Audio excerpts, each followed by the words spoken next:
Hi, this is Christopher Richardson, the founder of Power-Induced Design. I spend most of my working hours designing and testing power supplies. This video is about little power supplies disguised as AA batteries. Maybe that's not the right word. Disguised makes it sound like these new power supplies are hiding or pretending to be something that they're not. A better term might be emulating. In any case, you can find them in AA, AAA, C and D sizes, and even 9-volt formats. They're quite good, but not perfect. In this video, I'll do my best to explain why. Even if you live under a rock, you probably have a mobile or cell phone, and that means you have at least one lithium-ion battery with you right now. They're everywhere. I sincerely hope to be sitting on top of a whole bunch of them as I cruise down the highway in my future electric car. Gotta keep working a while to afford it, though. Just so you know, those batteries are why electric vehicles are so expensive. The rest of it, motor, wheels, body, it's just window dressing on a giant battery pack as far as costs are concerned. For any physicists who are watching, well, you already know why lithium is so great. But basically, a lithium atom or lithium ion is really small. Only hydrogen and helium are smaller. So you can fit more lithium ions in a given volume, like the volume of a AA battery shell, for example. If you're as old as me, you might remember mobile phones with nickel metal hydride batteries. You had to discharge them all the way before charging them again, or they'd get this nasty so-called memory effect, and would refuse to discharge all the way. I remember when people used to say, let's keep talking until my battery runs out, and sorry, I can't recharge my battery until it's totally dead. Engineers like me refer to the batteries we all buy in grocery stores more by their dimensions than by saying AA or C or D. So our pal, the AA, in engineer lingo, is a 14500 because it's 14 millimeters in diameter and 500 millimeters long. In the photo, I also put a typical laptop lithium-ion battery for comparison. We call these 18650s because they're bigger. I like to rescue them from laptops that don't work on their battery packs well anymore. There's still plenty of juice left in most of them. A warning, however, they really will catch fire if you're not careful. Since I love most everything about lithium-ion batteries, I'm always trying to figure out ways to replace any other battery, especially disposable batteries, with lithium-ion. I design a lot of power supplies that are called DC to DC converters, and they're like transformers but for continuous voltage. But it's not easy to put a lithium-ion battery and some kind of power converter into the battery holder of a portable device. Another thing I do a lot of is abuse electronics by applying too much voltage. I know firsthand what usually happens: dead electronics. So I'm not sure I agree with companies that sell pure lithium-ion batteries like this one in sizes that are compatible with AA or AAA, or any other size where a 1.5 volt battery usually goes. Not only is the voltage higher, the current a lithium-ion battery can put out is higher. Usually a lot higher. Some people will put a 3.6 volt lithium-ion battery in one slot of a battery holder that uses more than one regular 1.5 volt cell. Then they put these dummy batteries that are just metal cylinders wrapped in plastic in the other spots. But again, 3.6 volts is too much for 2 regular batteries and not enough for 3. So it's a bad fit that either kills the device or doesn't work well. I'll talk more about that when we get to the nickel metal hydride rechargeables. If I had time, I'd go study a degree in mechanical engineering and then apprentice myself to a company making enclosures and subsystems for electronics. I don't really, so it's a good thing other companies develop these new miniature power supplies. You might know these guys. If you have kids, you probably know them all too well. They showed up at my house last Christmas and started eating through AA batteries like me at, well, a crab feast in my native Maryland, USA. Did I mention their remote controls eat AA batteries too? Not nearly as fast, though. Motors are great for running batteries right into the ground. I took these photos at the recycling containers in my village here in rural western Spain. The yellow battery box was full before I even moved here last year, and then the town residents, trying their best not to throw batteries in the regular dumpsters, added the bag on top. There's an electronic and other special waste facility in the big town about 25 kilometers away, but frankly, they're rarely ever open when their operating hours say they should be. So, on the one hand, I need to register an official complaint. We need to make it easier to dispose of e-waste properly, especially easier than it is to just throw dead batteries in the trash. But, on the other hand, I think the better solution is not throwing away any batteries at all. So this here is what I dreamed of making. A little lithium-ion battery, because remember, a tiny lithium-ion battery can store as much energy as a much bigger alkaline or lead acid or any other battery, and then a little itty-bitty power converter inside the shell, and all of a standard battery size. I didn't show it, but there's another super itty-bitty power converter that charges the lithium-ion cell when you plug it into a 5-volt source. That converter and the one that makes the 1.5 volts both work to keep the lithium-ion cell working optimally, and, of course, always putting out 1.5 volts. Now, I freely admit that I enjoy the emails I get from Indiegogo and Kickstarter. Some of the stuff is so out there. Yeah, I'm looking at you, self-cleaning litter box. My kitty wouldn't come within 10 feet. There are some real gems, though, and about a year and a half ago I saw something I really, really liked. A startup called Pale Blue Earth was promoting exactly what I dreamed of. They call them batteries, and that makes sense. But to me, they're not batteries. They're power supplies. In any case, I backed their campaign, and they shipped my package of all different sizes to my parents' home in the U.S. But that was early 2020, and we all know why I haven't been back since. My dad snapped this photo of 4 AA's plugged into their micro USB ports and ready for charging. If you're wondering why I didn't ask to have my batteries shipped here to Spain, I have 3 words: Spanish Customs Office. It's revenge for all the pirateering my English ancestors inflicted upon them. Actually, there's more to it than that. The EU has a different set of regulations you have to test for or comply with, and that process is long and expensive. I don't blame Pale Blue Earth for this. They're a startup. If you ever want to see power electronics engineers basking in one another's power and glory, Dr. Ray Ridley's Power Supply Design Center is the forum to visit. My cry for help was quickly answered, and through them I found EBL, an East Asian manufacturer of AA and AAA batteries with the same premise as Pale Blue Earth. They come in nice boxes, also charged with micro USB, and most importantly, they ship to Europe. Now, you probably already have a big or lithium-ion power bank somewhere in your home. I have dedicated power banks for keeping a mobile phone alive, rechargeable flashlights that double as power banks, and a big lithium-ion battery pack as part of the solar power system of my home.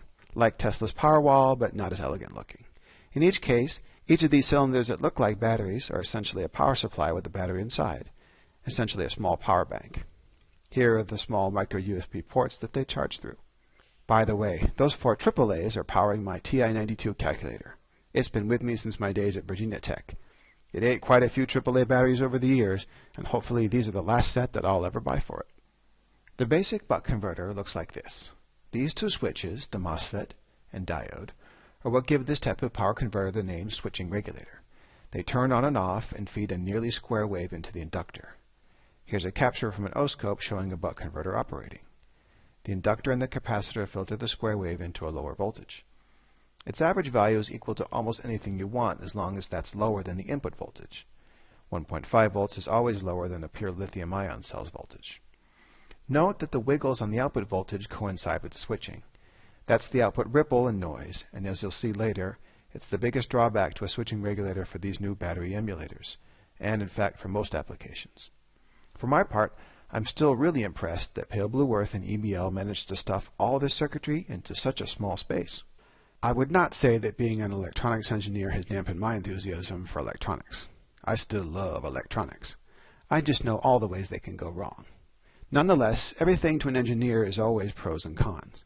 We love to quote John Ruskin, who said, "There's no free lunch." Plus, if you have a lab full of tools to test power supplies, how could you resist trying these miniature power supplies? So, I did my best to compare 3 types of AA batteries that you or me or anyone can get with a trip to the store or a few clicks of a mouse. The first thing I did after fully charging a bunch of the new lithium-ion batteries I got was to put them in my son's battery-munching remote control cars, those ones from the wanted posters I showed a few slides back. So far, they're working great. But that left me with a bunch of unused alkaline disposable batteries. I figured if I'm going to generate more e-waste, it's going to be for a good cause. 4 of them made up contender number 1 for best battery. Google says they have a capacity of 2 to 3 amp hours, and that means they can put out 1 amp of current for 2 to 3 hours before being completely used up. If you used half an amp, they'd last 4 to 6 hours. 1/10 of an amp and you get 20 to 30 hours, and so on. NIMH stands for nickel metal hydride, and they are pretty much all the rechargeable batteries you see at the supermarket these days. You can see I'm being a typical engineer and ignoring the advice about not mixing and matching different battery types. These are a few years old and have surely lost some capacity, so that's one area where I'm not going to judge them too harshly in. The white ones say up to 2100 milliamp hours, or 2.1 amp hours, and the gray ones say up to 2.3 amp hours. They're contender number 2. I am, however, going to be very harsh with nickel metal hydride because their voltage per cell is too low. In my non-scientific experience, most things I've tried them in, like thermostats, my TI-92 or those RC cars, work pretty poorly or not at all, and it's because they only put out about 1.2 volts during most of their life. Personally, I got pretty disillusioned with nickel metal hydride. Last but not least are these new 1.5 volt lithium-ion batteries. I can only assume the marketing department at EBL won the debate about the label, because that 3300 is nice and big, and then in much smaller text it says milliwatt hours. Milliamp hours and milliwatt hours are not the same thing, so let's clarify. To convert milliwatt hours to milliamp hours, you divide by the voltage. These batteries do a good job of keeping that voltage right at 1.5 volts, as we'll see, so that makes them 2200 milliamp hours. They are contender number 3. Last but not least, here's a nice burn mark in my bench so that you know that I'm a real engineer and I actually do perform experiments. Point in favor number 1, money. A pack of 16 alkaline batteries from everyone's favorite online retailer was about 22 euros when I checked. A pack of 40 from a popular USA bulk retailer, $18 US. Can you find them cheaper? Yes. Is it worth it? Mother Nature says, please, no. So, why didn't I include the cost of the nickel metal hydride batteries here? Basically because I found them unusable in a lot of applications, so I simply don't buy them anymore. Now, for these new lithium-ion batteries, each pack of 4 AA's cost me nearly 20 euros, or about 5 euros per cell. EBL and Pale Blue Earth both say you can theoretically get 1,000 charge cycles. I'm going to be an extra cautious conservative engineer and say that I expect a good 100 cycles of full capacity from each battery. That still makes their effective cost way cheaper than alkalines. Am I going to recharge them 1,000 times in my lifetime? Not likely, but the cost per cell sure would be low if I did. Point in favor number 2 for these new lithium-ion batteries is that they put out almost exactly 1.5 volts. That is, until the power converter detects that the lithium-ion battery inside is almost dead. Then the output drops to a few millivolts. Basically, if you design a circuit to run from batteries, you have to design it to operate over a range of voltage. The chemicals inside a battery are constantly changing as it discharges, and that makes the voltage change. Now about that asterisk. Life is full of them, huh? We'll get to that in detail over the next few slides. It turns out that always keeping the battery voltage at 1.5 volts isn't always an advantage. This is because pure chemical 1.5 volt cells have been around for so long that an entire electronic ecosystem has grown up around them.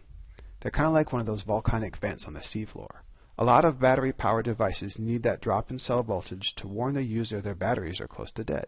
Now, it's going to seem like I'm picking on poor nickel metal hydride again, but the fact that they drop to 1.2 volts almost immediately is why a lot of devices I've tried them with start telling me to change their batteries 1 minute after I put in freshly charged nickel metal hydrides. The first time I fully drained one of these new lithium-ion batteries, I left it connected to a power resistor overnight. Now, a resistor is dumb as rocks, like me that day, and all it can do is draw current if any voltage is connected across it. So the next morning that battery measured 33 millivolts. That's 0.033 volts. I thought I had permanently damaged it, and I certainly would have if it was a regular lithium-ion or nickel metal hydride or lead acid or pretty much any other pure chemical battery. But I plugged that cell into the charger, and about 2 hours later it was fully charged and back to 1.5 volts. In retrospect, I should have known that the power converter would protect the little lithium-ion cell inside and disconnect it. Conclusion. If your device keeps draining power even after it stopped working due to not having enough battery voltage, your device will turn most rechargeable batteries into e-waste. In that case, the protection circuit in these new lithium-ion batteries is a big advantage. I made a big deal about these batteries giving out 1.5 volts, so you might have looked at this curve and said, wait a minute. Before anything else, I need to say that the 18650 lithium-ion battery and the nickel metal hydride battery in this plot are both several years old, so we won't judge them on actual capacity. What is important here is the discharge curves, quickly dropping in voltage at first, then a relative plateau, and then quickly falling to their cutoff voltages right at the end. In contrast, the nominal 1.5 volt new lithium-ion battery has a regulated output voltage. Inside, its little lithium-ion battery's voltage is changing very similarly to the 18650 cell, but outside, to we the users, that voltage is flat. In the next few slides I'll explain why a voltage that's flat with time but changes with current makes a better battery emulator. I think it's fair to say that a lot of battery-operated equipment is very low cost, and so it's very simple. Some devices, like those red remote-controlled battery bandits I showed before, are mainly motors with high resistance. For example, another serial battery addict is the Lego motor I borrowed from my son. It's designed to run from 6 AA batteries in series, so nominally about 9 volts. The resistance of its windings is about 200 ohms, so even if I power it from 9 volts and a power supply capable of 60 amps, it only draws about 120 milliamps. For lower resistance loads, or when I draw heavy currents like 500 milliamps and above, the V load voltage in the bottom image, which is what we can actually measure, decreases because the internal resistance causes a voltage drop inside the battery as current flows. If you know electronics, this is also known as a classic voltage divider. I put 4 cells of each of these 3 types into a holder in series and drew currents from nothing up to about 1 amp. You can see that alkalines are about 1.6 volts when fresh, and also that they have the highest internal resistance, and therefore the biggest droop under load. Nickel metal hydride, even fully charged, are notably lower in voltage, but also have the lowest internal resistance, so they droop the least. The new lithium-ion batteries droop about the same as nickel metal hydride, but as we now know, they stay very close to 1.5 volts per cell until higher load currents. Another way to say this, in power engineer speak, would be to say that the new lithium-ion batteries have tighter load regulation. So, these new lithium-ion batteries could have had much lower internal resistance if they wanted. Why did EBL engineer them to act like batteries with high resistance? Well, there are other loads, like LED flashlights for example, where a very low internal resistance would put too much current through the LED. That's assuming a very cheap flashlight that doesn't have any regulator circuit. We can also see from this chart that AA batteries really weren't meant to put out more than about 1 amp. So, limiting output current via high resistance helps make these little power supplies seem like batteries to the devices they power. Last but not least, higher discharge current can damage most any battery and shorten its useful lifetime. Another way to see the internal resistance of a battery is to make a so-called load transient test. My electronic load can be programmed to go back and forth between 2 levels of constant current. So I picked 100 milliamps as my low level and 500 milliamps as my high level. Here, for the alkaline batteries, a jump of 400 milliamps makes the voltage drop by about 300 millivolts. There are 4 cells in series, resistance adds in series, so they have about 175 milliohms of internal resistance each. That's 0.175 ohms. See this little AC waveform signal? That means that my oscilloscope is only looking at the change in battery stack voltage, not the absolute DC value.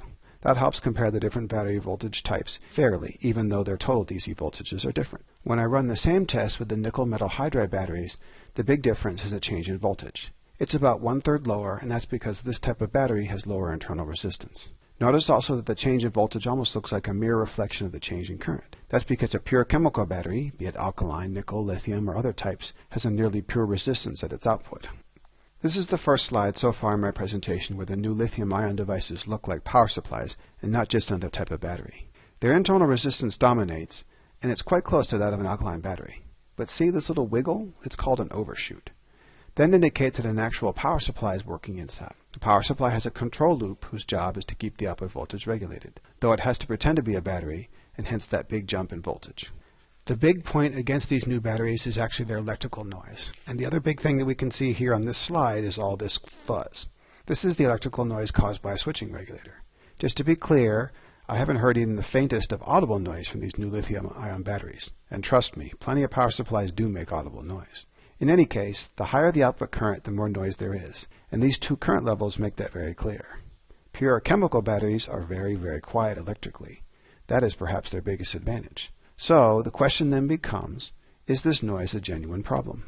1 amp of current is about the most that I could draw from these 3 types of batteries while still getting enough voltage to power something. Keep in mind that I'm still using the AC coupling, so only the variations, or the alternating part of the voltage, appear on the screen. The only ripple you can see here is at 50 Hz.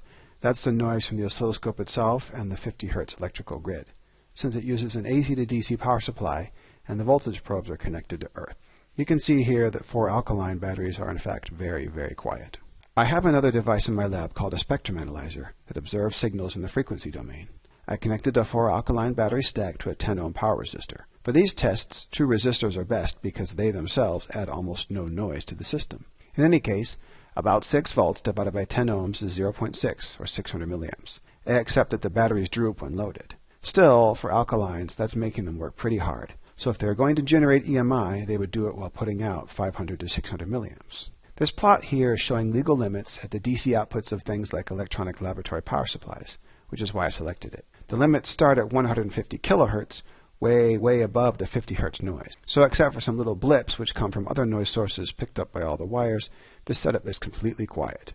No interference at all. Here I ran a similar test, asking the nickel metal hydride batteries to work even harder and deliver 1 amp. Remember, they have lower internal resistance so they can handle more current output. Also, the 50 Hz ripple isn't gone here. I'm just using a different time base. One cycle at 50 Hz takes 20 milliseconds. Because I only have 2 milliseconds per division, we're looking at one cycle of 50 Hz noise stretched out very wide. We don't see much variation because there's very little noise. To be fair, I should also point out that I use the oscilloscope's internal filter to remove some of the external noise that gets picked up by the oscilloscope probe. That's what this little BW symbol means. It stands for bandwidth. Here are the nickel metal hydride batteries connected to the same 10 ohm power resistor. They draw a little bit less current because remember their voltage is a little bit lower. But no surprises here. These are still purely electrochemical devices, so they're very electrically quiet. Now things get fun. These new lithium-ion batteries use variable switching frequency regulators, the part I called a power converter earlier. When they're just sitting there, apparently doing nothing, they are in fact regulating their output voltage. The reason we see several different frequencies here, and also ripples of different amplitudes, is that there are 4 cells in series, basically 4 switching power supplies in series. None of them know when the others will switch, and the noise passes through all 4. So sometimes they all switch at the same time, and you get this big, longer pulse. Most of the time, they all just switch at different times. For now, we can see more noise compared to genuine chemical batteries, but the amplitude is still pretty low. It's unlikely that this level of ripple would cause any real interference to other devices. When you start to draw some current, then the switching frequency of each new lithium-ion battery increases. This is because the higher current, the more energy is being transferred out. To keep the output voltage steady, more pulses are needed, where each pulse delivers a finite amount of energy. The main switching frequency is now about 1.3 megahertz. Now at heavier load, it gets pretty easy to see a dominant frequency. Also, it's important to note that the amplitude of the ripple is now 50 millivolts. That's 10 times the ripple of the alkaline or nickel batteries. Although not perfect, the higher amplitude noise tends to make all 4 cells' internal switching regulators switch at the same time. This process is called synchronization. When possible, we power supply engineers like to make every switching regulator use the same frequency, but not all switch on and off at exactly the same time. That, however, is a story for another video. I wouldn't blame you if you were pretty bored by looking at the spectrum analyzer plots of the alkaline and the nickel metal hydride batteries. Now, the spectrum analyzer becomes a very valuable tool and really shows us the huge difference between a genuine battery and a switching converter stuffed into a battery-shaped cylinder. We can now see that the new lithium-ion devices are switching at about 350 kilohertz each. That's this lowest peak here. The following peaks are known as harmonics, and they come at twice the switching frequency, 3 times, 4 times, etc.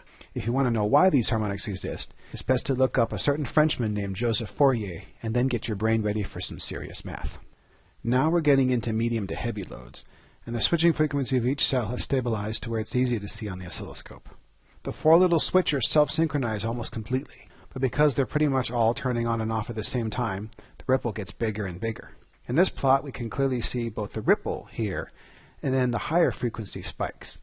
These are artifacts present in all switching regulators that can cause problems at much higher frequencies, and they come from parasitic inductances and capacitances that resonate. This test is with the same 10 ohm resistor used with the other battery types, and since the lithium-ion cells also droop with load, it's not exactly 600 milliamps. But it's plain to see how much the noise goes up. You can also see that the switching frequencies have changed. That's to be expected, but it also makes it harder to predict EMI. This noise is present in the cables going to whatever devices these batteries power. And here's the thing. The designers of those different battery-powered devices never expected to have all this noise injected into their systems. If you've ever heard the phrase unintended consequences, well, this is a good example. I would also like to say that it's not fair to focus on the actual limit lines of this plot, because the test setup I use doesn't match what the standard requests. The important thing is to compare this to the essentially zero noise of the alkaline and nickel batteries. Here we are again at the point where the lithium-ion batteries just about give out.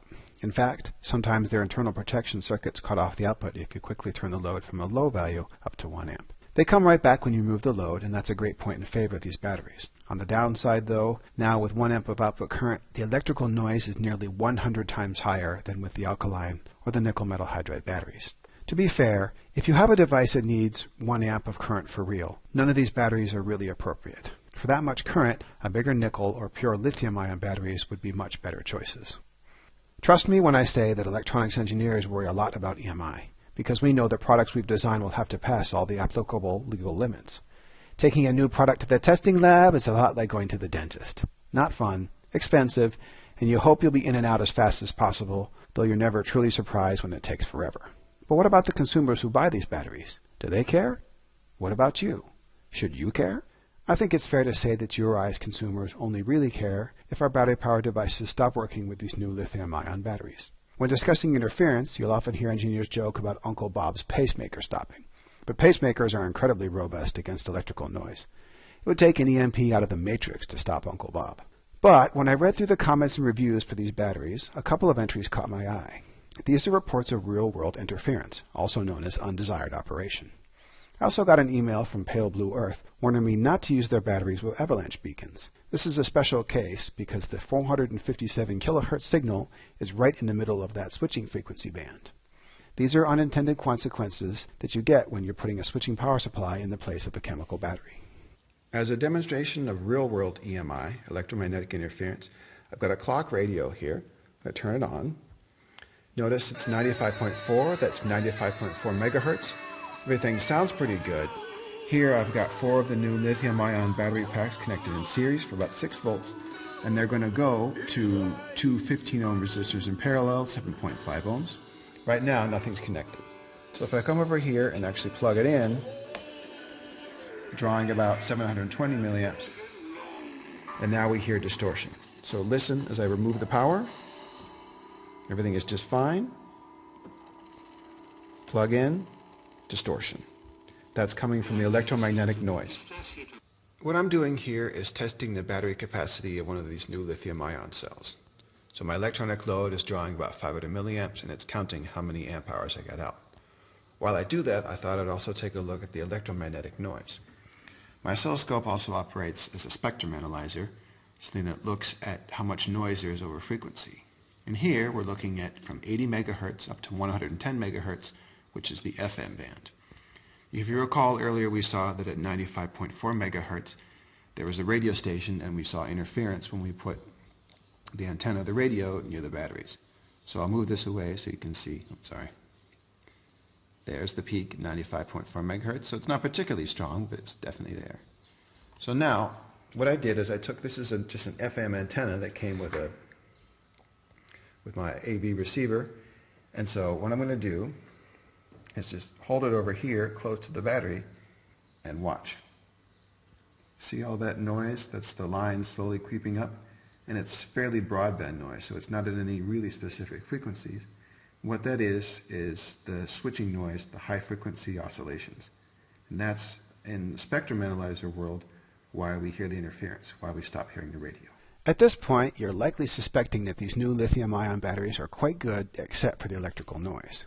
That leads to the question, could the designers have improved this? I would say maybe, but in such a small space and for the very low cost, it would be very tough indeed. One serious barrier to any noise improvement is physics itself. Let's take a look. What if there was a way to put a power converter circuit inside these new lithium-ion cells that wasn't as noisy as a switching converter? Wouldn't that be perfect? Well, long before switchers existed, power supplies used so-called linear regulation, like this circuit. Compared to a switcher, they're nearly silent from an electrical perspective. And they certainly don't make audible noise either. They're very simple to build, so I made one, and here's a picture of it in this photo. To demonstrate why we can't just use a linear regulator to replace the switching regulator in these new lithium-ion batteries, I made a discrete linear regulator. So over here is one of the big true lithium-ion cells stolen from a laptop battery. And here is a discrete linear regulator. You can see over here the lithium-ion cell is giving just under 4 volts. The output of the linear regulator is 1.5 volts. And when I turn it on, start to draw some current, it starts to heat up. So I let the experiment run for about 5 minutes, and I found that the transistor got to nearly 80 degrees C. Now, personally, I can touch things up to about 50 degrees C before it gets uncomfortable, so 80 degrees C is not acceptable. Plus, if we stuff this circuit into a AA or AAA cylinder, it would get even hotter because there wouldn't be any air to cool it. It could burn you, and that heat would degrade the little battery inside very quickly, too. In practice, there's almost certainly a temperature sensor inside these new lithium-ion batteries that I've been testing, so they would shut off before causing a fire, but they would still be pretty much unusable. Not only that, the power efficiency of this linear regulator circuit is only 37.5%. It gets better as the voltage drops on the internal lithium-ion cell, but if the power converter cuts off when that cell drops to 2.9 volts, which is typical for lithium-ion, then the efficiency only rises to 51%. All that heat is more than half of the battery's energy not going to your portable device. This is why the little power converter inside each battery has to be a switching regulator. they can be over 95% efficient, meaning that nearly all the capacity of the internal lithium-ion cell is actually usable. So, which battery is best? It depends. Of course it depends. You didn't watch a presentation from an engineer expecting simple solutions, did you? Maybe I can get a politician to remake this video. Nah. You might be feeling like I spent half this video beating up on these new mini power supplies in battery format, but I hope not. I've tried my best to evaluate both the pros and the cons. Overall, I'm going to try them in pretty much everything I can, and if they work, then I'll be very pleased. So far, they work great in anything with a motor, like RC cars and Legos. I also have the AAAs in my beloved graphing calculator, and it works just fine. If for any reason the new lithium-ion batteries won't work, then I will still consider nickel metal hydride. In all fairness, as the load current goes higher and higher, the droop of alkaline in these new lithium-ion batteries begins to approach the lower voltage of nickel metal hydride anyways. Camera flash or pulsed radio communications are good examples. Where nickel batteries aren't good choices include motors, because that lower voltage means they have lower speed and less torque, and also those circuits that turn off when they detect a lower voltage, even though there's charge still left. I'm not going to lie here, I hate these batteries. Just looking at them makes me feel guilty. In my book, I put them right up there with printer cartridges, car tires, and incandescent light bulbs. That is to say, in the programmed obsolescence hall of shame. If I was a politician, I'd put a 1,000% tax on them. Now you know why I'll never be a politician. I'll finish up by calling disposable alkaline batteries what they are. A necessary evil, and I hope they will quickly become unnecessary. Well, if you liked this video, or you hated it, you can contact me various ways. If you just like the soothing sound of my voice, then there's always my YouTube channel too. Did I mention that when my son was a baby, my webinar recordings would put him to sleep? Thanks for watching. Bye.